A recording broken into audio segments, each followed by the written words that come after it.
Every generation inherits something from the generation before it.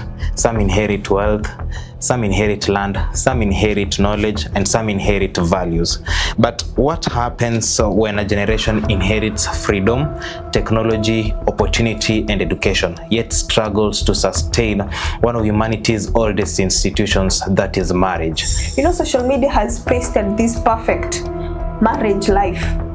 Hata mimi sijui ilitoka wapi where wife are getting allowances. It used to be a man will provide. Yeah. Never used to be called allowances. What if the celebrities are really showing you what marriage really entails? Marriage is not a bed of roses, so they say. I've attended several weddings and many advices, that one is going to be there. Marriage is not a bed of roses. If we look at our parents, I think some of our millennial parents, we can see them arguing from time to time. We can see these conflicts and we pick, and that's why someone as Gen Zs, as the coming generation, utasema staki marriage, because I saw how my parents' marriage were. After marriage, you're moving in together, you'll have to sleep with the person and know this person snores and you'll be annoyed. You have to choose bed sides, you have to choose, no, I love this spoon, I don't like this plate. You start seeing these small things that will annoy you. I feel like, you know what, my wife cannot get, I married you out of love, you can't get children. Instead of discarding you out, I'll get another one to hide your shame. This other one will bear me kids and they'll all be our children as a family. Are we preparing more for weddings than for the marriage itself? Every generation inherits something from the generation before it. Some inherit wealth, some inherit land, some inherit knowledge, and some inherit values. But what happens when a generation inherits freedom, technology, opportunity, and education, yet struggles to sustain one of humanity's oldest institutions, that is marriage? Across Africa today, conversations about marriage have become increasingly complicated. Divorce rates are rising in many urban centers. Young people are delaying marriages. Others are choosing not to marry at all. I'm not going to mention them, but social media is also redefining the expectations of what a real marriage should look like. Money is also changing relationship dynamics. And for the first time in history, millions of people are learning about love, relationships, and marriage, not from parents, not from their communities, but from influencers, celebrities, and algorithms. The results, many people are asking difficult questions. Why are so many relationships failing? Why does commitment seem harder than it was for previous generations? Have our standards become too high as a generation for us to sustain marriage? Or have our values changed when it comes to marriage? And are we simply facing challenges our parents never had to face? But for me, as a Derek, perhaps the better question becomes, what have we lost? Because long before marriage became a trending topic online, it was one of the foundations upon which African communities were built. Marriage was never just about two people. It was about family. It was about responsibility. It was about community. It was about legacy and the future. So today we are taking a journey through history, culture, literature, research, and modern life to understand what has changed about marriage in Africa. And I'll be drawing lessons from African traditions, modern realities, and even one of Kenya's most influential literary works. This is a book written by Ngũgĩ wa Thiong'o. It's titled, I Will Marry When I Want. Because if we hope to build a stronger families tomorrow, we must first understand what we have lost today. Ladies and gentlemen, welcome to Classified African Podcast. So to begin with, I want to take you back to one of Africa's most important literary works, I Will Marry When I Want, written by Ngũgĩ wa Thiong'o and Ngũgĩ Wamuyu. The play tells of a story of Kigunda and Wangeshi, a hardworking but struggling couple who dream of a better future for their daughter. And when their daughter becomes involved with the son of a wealthy businessman, the family sees hope, perhaps even a pathway to social advancement. But what began as hope eventually turns to disappointment, exploitation, and heartbreak. And at its core, the play asks difficult questions. What happens when money becomes the foundation of a relationship? what happens when social status becomes more important than character, and what happens when society changes faster than the values that once held communities together. What is remarkable is that although this play was written decades ago, many of the questions it raises are still relevant today, because when we look around us, we see increasing divorce rates, relationships breakdowns, delayed marriages, growing distrust between men and women, and endless debates about what marriage should look like. So today I want us to ask, what has changed about marriage in Africa? What have we lost? And most importantly, what must we recover if we hope to build stronger families and a stronger Africa?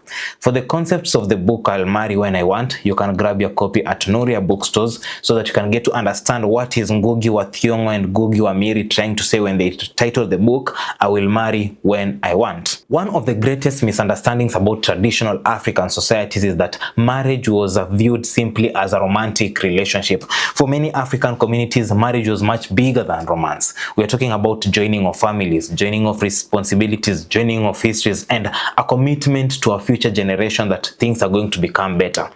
The philosopher and theologian John Beatty wrote a book called African Religions and Philosophy, argued that in many African societies, marriage was one of the most important institutions because it connected the living, the ancestors, and the future generation.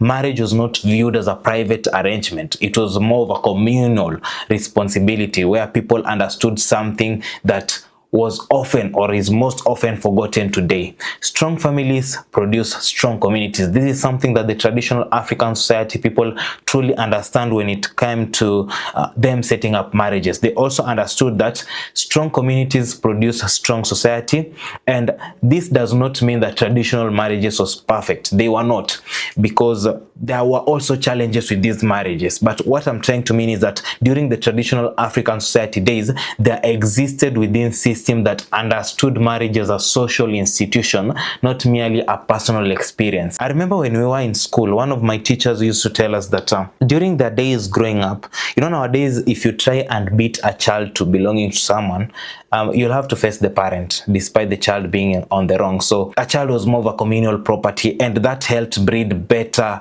children in terms of behavior. So the fact that they used to see marriage as a communal thing rather than a personal thing. You know, nowadays we organize marriages first.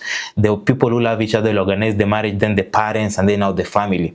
But when it came to the TAS, that is traditional African society, it was more of a community thing. And today many people ask, what can Africa do to develop? And maybe one answer is that we must begin by paying attention to the institutions closest to us. And the few institutions closest to us, nothing is closer than family. Africa today is very different from the Africa of our grandparents. This Africa has experienced what we call urbanization. We have experienced globalization, technology, migration, economic shifts, and the most dangerous and very funny thing of them all is we have experienced something called social media. And none of these things or none of these developments are inherently bad when it comes to helping us grow. In many ways, these things have created opportunity that the previous generations never had.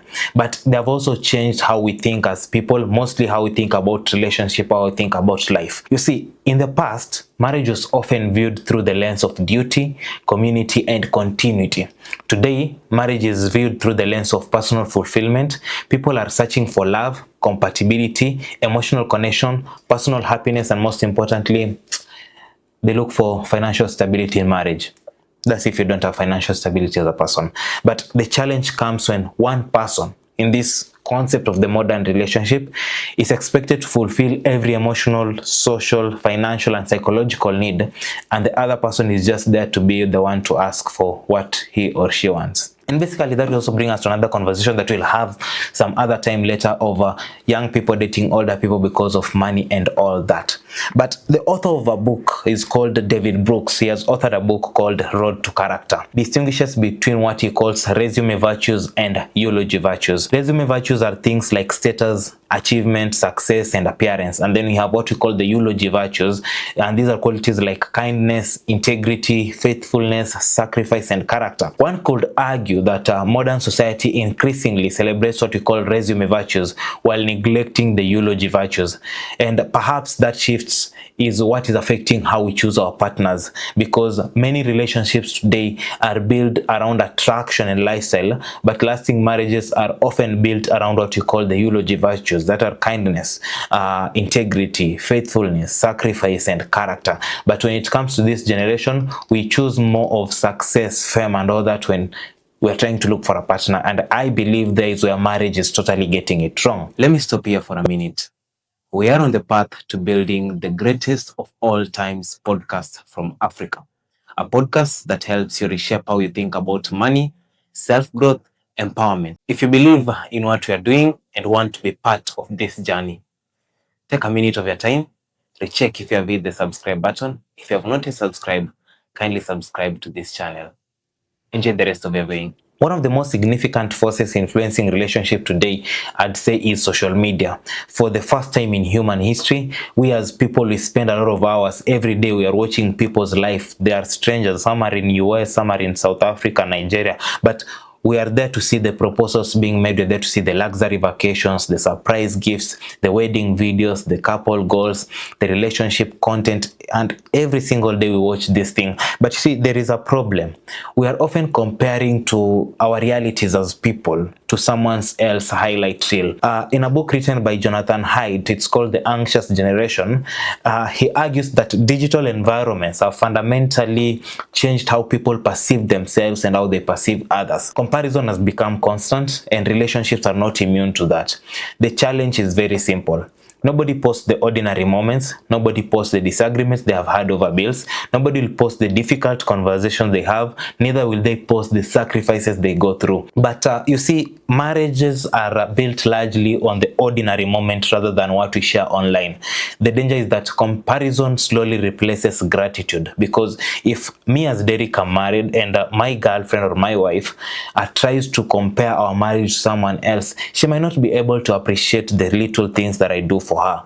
But the moment she does away with the comparison, she might be grateful for the little things that we do. So instead of us appreciating our partners, we begin evaluating them against people we have never met, and no relationship can survive endless comparison. And when it comes to social media, we talk about something called the celebrity couples. Many young people today learn about relationship through influencers, celebrities, and public figures. Now, there's nothing wrong literally with admiring successful people when it comes to life, to marriages, and to all that. But psychologists describe something called a parasocial relationship. And this is a one-sided emotional connection that audiences usually develop with public figures. Over time, people begin to feel that they know the celebrities personally because they have related with them more. And because of that, many people use celebrity relationships as the relationship templates for their own relationship. The problem is that what we see online is often a brand, not a marriage, okay? We see edited moments, we see curated content, we see public images, but we rarely see the full reality of what this marriage is. When celebrity couple lose their marriage, when they break up, a lot of people also lose their faith in marriages. When celebrity couples appear successful, people try to copy that lifestyle. But healthy marriages are not built on trends. They are built on values, and values rarely go viral. And that's why I'll take you to a concept shared to me by one of my professors that have you ever asked yourself, why is it if you do something that is of more value, it won't trend, but if you do something that is very shitty to trend, value rarely gets attention so quickly? The most important question I want to ask is when it comes to the concept of money in a marriage. And you see, perhaps no issue creates more tension in modern relationships than money. Who should provide? How should finances be managed? How much support should go to the extended family? What happens when one spouse earns more than the other? And these questions affect millions of couples. And interestingly, Ngũgĩ's book, I Will Marry When I Want, raises similar concerns, and those were decades ago. And one of the central themes of the play is how economic aspiration can distort human relationship. because when you check in that story, the parents are trying to get to their daughter to marry into a wealthy family, and that is why it all fell down. People begin to value status over character, and you can check that in the book by Ngũgĩ wa Thiong'o, and we still see this today. Many people are choosing partners based on lifestyle rather than values, yet financial experts repeatedly remind us that money itself is rarely the real problem. If you've read the book The Psychology of Money, today I don't have that book there, today I have the book The Diary of a CEO. But if you read the book The Psychology of Money, Morgan Housel argues that money decisions are often shaped by identity, emotions, experiences, fears, and expectations. And perhaps this explains why financial arguments are rarely about money alone. They are often about trust, priorities, goals, and vision, because people will start arguing, hey, why can't we share the salary equally? Why this, and that? So it's not all about the money. It's always about more of money. It's all about the priorities. Where are you taking your money? Where am I taking my money? What do we want to achieve as a couple? Where do we want to see this money do for us in the next 5 years? When it comes to the issue of marriage, I believe the most important thing that we have lost is the art of preparing people for marriage. You see, in African traditional society, people invested so heavily in preparing young people for marriage. That was through elders, through mentorship, through initiation rites, community guidance, and marriage literally was seen as a process. But today, many people spend months preparing for weddings and very little time preparing for marriage. A relationship researcher, one called John Gottman, who is the author of 7 Principles of Making Marriage Work, spent decades studying couples. His findings were very fascinating. Long-term success was not determined by grand romantic gestures. It was determined by communication, friendship, conflict management, respect, and emotional connection. In other words, what Gottman is trying to say is that the skills that sustain marriage are rarely the skills that make social media headlines. And ladies and gentlemen, at this point, I'd like to bring a psychologist into the conversation so that we can get to understand what she has to say when it comes to us maintaining marriages. Annlucy, welcome to Classified Africa. By the way, you had a conversation with us sometime back. Yeah, but it was an amazing conversation. Thank you. Now, today I want to talk about the concept of marriage in modernity, because I'm trying to understand how our parents are able to be married for 30 plus years, but we can't hold marriages for even 10 years. Okay. And basically, when you look at relationships today, do you think social media has changed what people expect from marriages and relationships? Well, yes. First of all, before I answer your question, do you want to get married? I will. I will someday. Because, wow, marriage is, I think, the girl's dream. Our dreams when we were young is to create a whole concept on marriage. Kicheza cha mama cha baba. Who's the mother, who's the father? Yeah, so marriage has been part of us since the days. So what's my thought on social media? Has it influenced? So yeah, I would say yes, it has influenced. You know, social media has pasted this perfect marriage life where hata mimi sijui ilitoka wapi, where wife are getting allowances. It used to be a man will provide. Yeah. It never used to be called allowances. Just a man will give money for food, money for house, money for school fees, and everything else needed. If the woman wants to do her hair, she'll get money. It never used to have the name allowances. So it has gone down to even girlfriend allowances. Yeah, it's a nice thing. I'm not against it actually, but I think social media has pasted a whole nice and a kind of a manual type kind of a marriage, but kwa ground mambo ni different. That's not marriage. Marriage is quite different. There's a lot of unrealistic expectations that we have. Okay.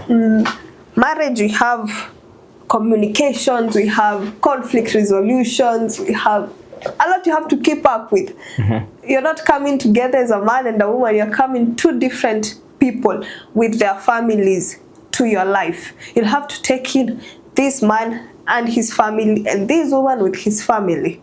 And you're going to build something out of it. That's the whole marriage. It's a whole tree. So yes, I think the social media has influenced how we view marriage nowadays. Speaking of social media still being the core factor influencing how we view marriage, okay, are we preparing more for weddings than for the marriage itself? Oh, that's interesting.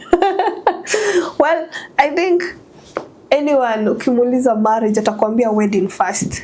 So yeah, we are preparing more on weddings. We sum up money. We want an epic wedding. There's the gown. We already know the gowns zitakuwa za color gani for the bridesmaids and grooms. But we don't know what comes after. After people have gone back to their home after the wedding day. Now the marriage starts. Okay. And people don't think to that point. They only think of that day. Yes, there are different kinds of weddings. There are church weddings, there are Chinese weddings, there are the traditional marriages. But after the wedding, no one thinks beyond that. And I think, well, from my perspective, I think that that's where the marriage begins.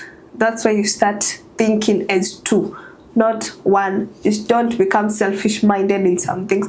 Because when you are dating, you can be selfish on some terms and say, but now you live together. After marriage, you're moving in together. You'll have to sleep with the person and know this person snores and you'll be annoyed. You have to choose bedsides. You have to choose, no, I love this spoon. I don't like this plate. You start seeing these small things that will annoy you. And people are not taking keen on that during dating, courtship and stuff. So their minds are, this person is going to give me the perfect wedding. Enye kila mtu ataongelea. Kumbuka pia kutakuwa na pressure from the parents. The parents want to walk you down the aisle. The parents want to shout out to the community. Yeah, my daughter, my son, they did an amazing wedding. But after that, uko peke yako.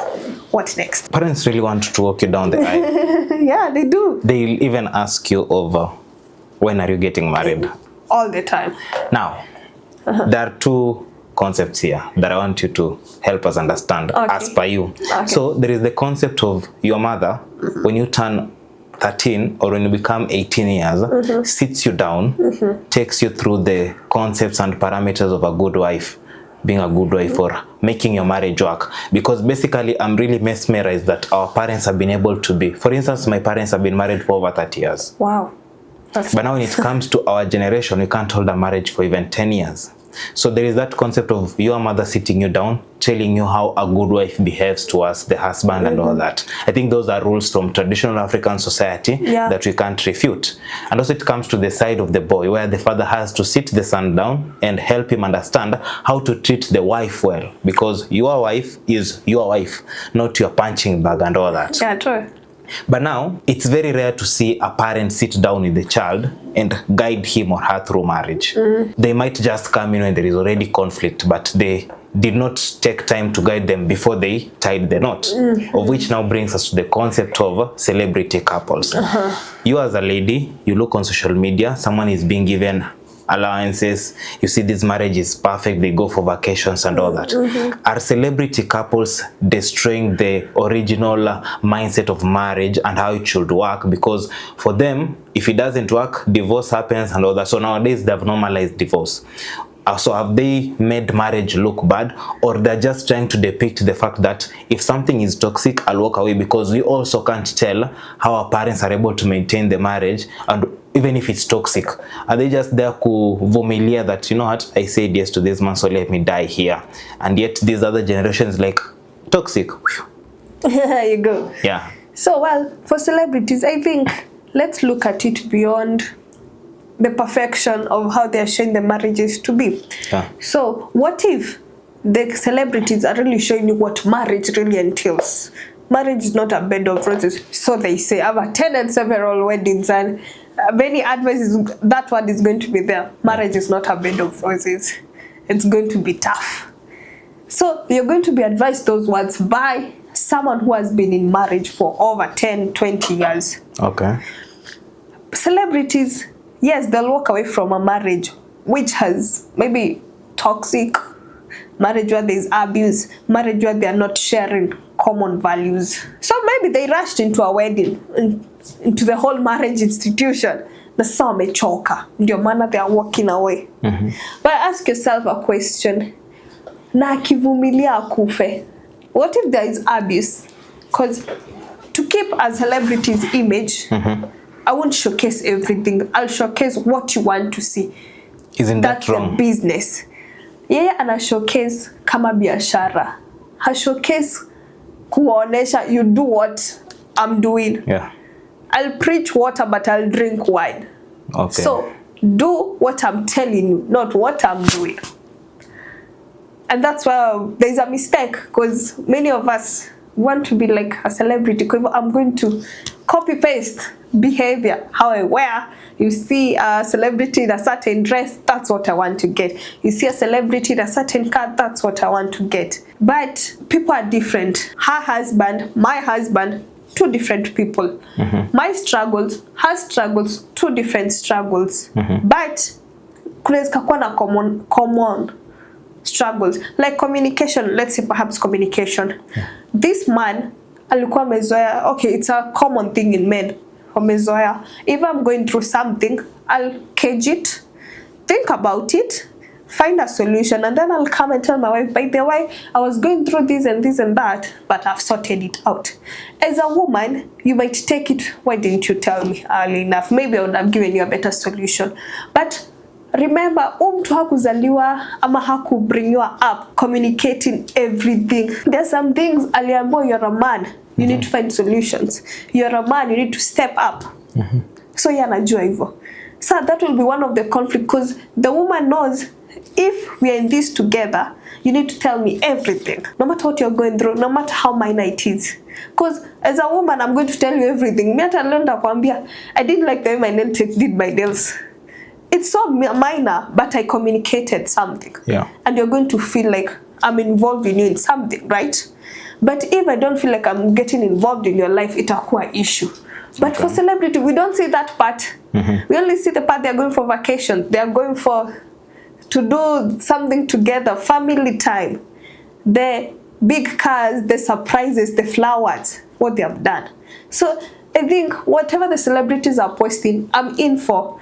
You don't have to copy what they are doing. Just listen, pick what you feel makes sense to you, and leave the rest. It's for entertainment purposes. Okay. Yeah, I don't think kuna pahali, and if there is, you can prove it. I don't think kuna pahali any celebrity anakuambianga fanya hivi. Yeah. Ama anakuambia, unaona mimi and my husband we did this. I think this you should all do this. They don't tell you that. Yeah. They just show you what their life is. Lifestyle vlogs. I think here's where my foolishness ends. Okay. What are some of the previous generations' values that you think we as a younger generation should preserve when it comes to marriage, and which ones should we discard? Wow, I think our forefathers, our ancestors really had nice values. Well, some sucks, but there are some good values. Like you see, about how to resolve your issues. They really had really nice way of resolving.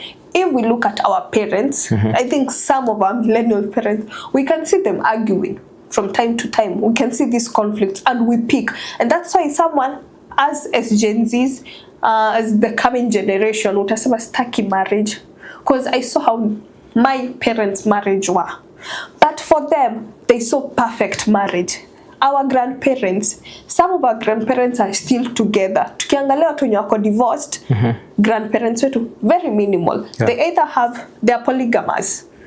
Actually. Because they know once we get into something, this is a commitment, a lifetime commitment. We'll communicate. If I feel like, you know what, my wife cannot I married you out of love. You can't get children. Instead of discarding you out, I'll get another one to hide your shame. This other one will bear me kids, and they'll all be our children as a family. So you see that communication, that honesty, that they loved each other. For us, it's not love. Love, I think, kwa hiyo scale 100%, love at 30 or 40. Would you say men are polygamous naturally? Well, that's I would answer. For me, nah. I wouldn't answer that. Now, I wouldn't answer that. I don't want a polygamous man. Okay, I don't. Just to ask you a question about something you've said. Okay.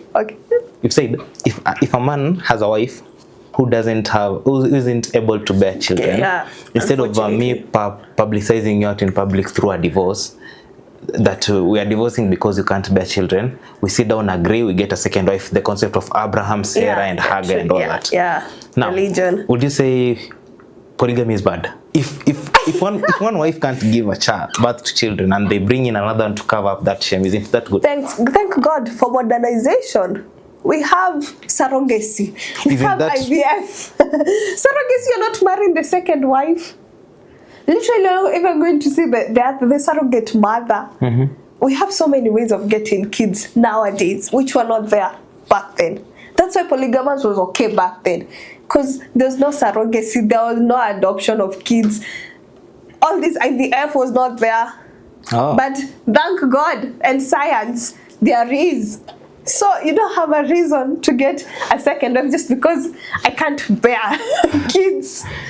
It's not fair. Okay, for me, I don't want a man with a polygamous nature. I'll take you back to Jonas. No, don't.